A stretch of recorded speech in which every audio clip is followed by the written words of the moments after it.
Assalamualaikum warahmatullahi wabarakatuh.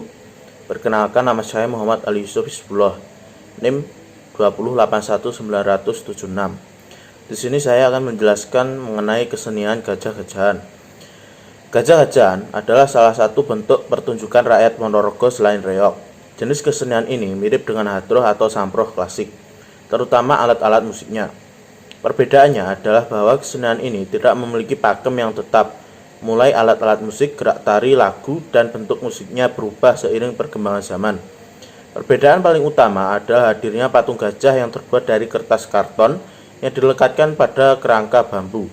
Dari segi simbol binatang, yaitu gajah, yang dijadikan salah satu alatnya, menunjukkan bahwa gajah adalah binatang yang mudah ditundukkan, santun, serta banyak membantu pekerjaan manusia.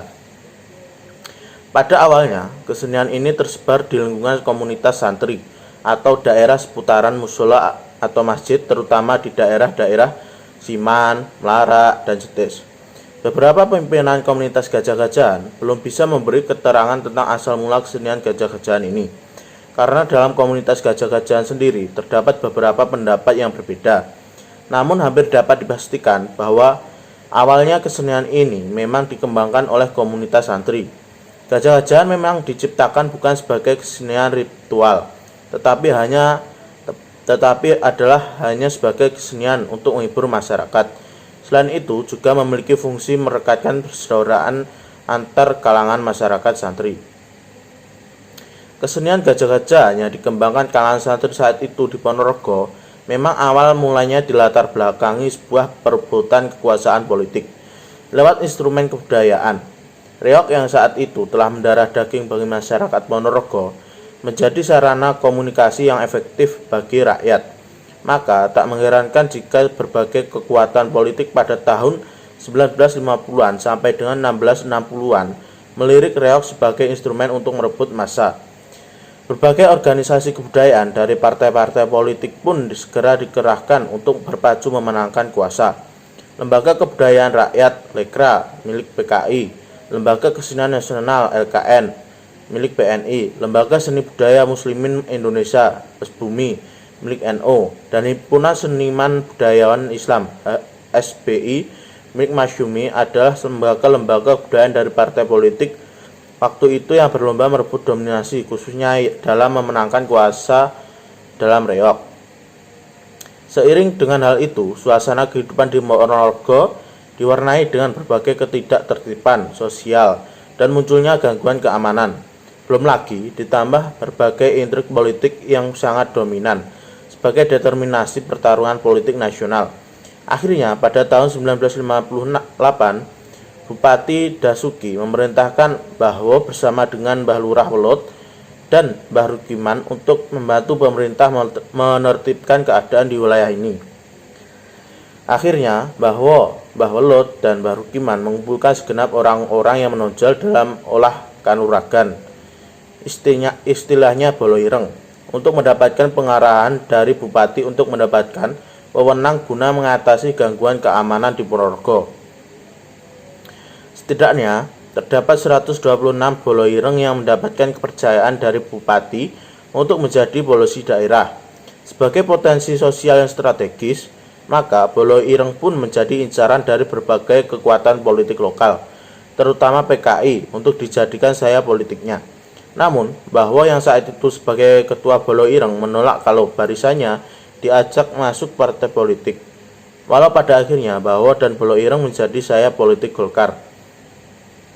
Di lain pihak, persaingan memperebutkan reog pun segera dimulai ketika para warok mendirikan barisan reog Ponorogo pada tahun 1957. Barisan reog Ponorogo awal mulanya didirikan sebagai sarana perkumpulan reog dan tak ada sangkut pautnya dengan dinamika politik setempat. Perebutan pucuk pimpinan barisan reog Ponorogo pun berlangsung ketat tatkala banyak aktivis Lekra, SBUMI, LKN, dan SBI memasuki keanggotaan barisan reog Ponorogo. Tokoh-tokoh semacam Paimen, tokoh Lekra, dan juga mantan Purnawirawan TNI AD yang juga menjadi lurah Purbosuman bersaing dengan Marto Jeleng LKN dan KH Mucap Thohir dari Les Bumi dalam menduduki kursi ketua Barisan Reog Ponorogo. Akhirnya, kontestasi itu dimenangkan oleh Paimin dari Lekra. Komposisi kepengurusan Barisan Reog Ponorogo yang seharusnya disanggah bersama dari Lekra, LKN, dan Les Bumi ternyata didominasi oleh kalangan Lekra. Sebab Paimin secara otoritatif memasukkan orang-orangnya dalam kepengurusan Lekra. Perpecahan pun membayangi tokoh-tokoh kebudayaan yang secara ideologis berbeda haluan politik itu. Dominasi Lekra dalam Barisan Reog Ponorogo membuat Martojleng dan KH Mucap Thohir tidak lagi mengakui keberadaan Barisan Reog Ponorogo sebagai wadah reog bersama. Puncak dari ketegangan dari triumvirat itu adalah saat Martojleng dan Mucap Thohir mendirikan bendera reog tersendiri sebagai usaha untuk mendelegitimasi Barisan Reog Ponorogo sebagai perkumpulan reog bersama. Martojleng akhirnya mendirikan Barisan Reog Nasional BRAN dan KH Mucap Thohir mendirikan Kesenian Reog Islam KRIS. Lantas mendirikan lagi cabang Kesenian Reog Agama Cakra.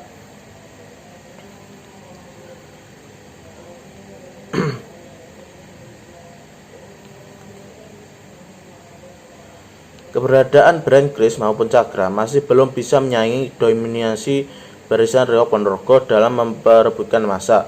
Walau banyak anggota Barisan Reog Ponorogo yang tidak mengerti tentang komunisme, tetapi mereka sangat kuat dipengaruhi oleh elit-elit Barisan Reog Ponorogo. Kemampuan Barisan Reog Ponorogo menggalang massa bahkan hingga setiap desa di seluruh Ponorogo.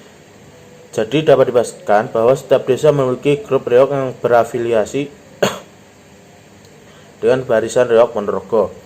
Akibat dominasi inilah sebagian kalangan non-komunis, terutama kalangan santri, menuduh bahwa reog itu haram karena reog itu identik dengan komunis, terutama selepas peristiwa gerakan 30 September tahun 1965. Karena tidak mampu mengguli kekuatan Barisan Reog Ponorogo itu, akhirnya kalangan santri dari Jetis membuat kesenian alternatif, yakni gajah-gajahan, terutama selepas peristiwa gerakan 30 September tahun 1965. Jetis, Melarak, dan Siman pada masa tahun 1950-an sampai 1960-an merupakan basis dari Masyumi dan sebagian lagi NU. Di daerah ini pula pondok modern Gontor yang memiliki pengaruh kuat di sekitar wilayahnya menyebarkan syiar Islam praktis. Kemunculan gajah-gajah yang merupakan kesenian beridentitas Islami benar-benar mendapatkan tempat di daerah ini. Kesenian ini muncul sudah tahun 1965. Kesenian yang khusus keberadaannya dari Ponorogo semata ini tampil dengan mengandalkan alat musik dari jedor, kendang, dan kopang. Pada akhir tahun 1960-an, antara seniman reog dengan gajah-gajahan tak bisa akur. Tidak diketahui mengapa ada perseteruan antara seniman gajah-gajahan dengan reog saat itu. Sekian penjelasan dari saya. Bila ada kurangnya, saya mohon maaf. Wassalamualaikum warahmatullahi wabarakatuh.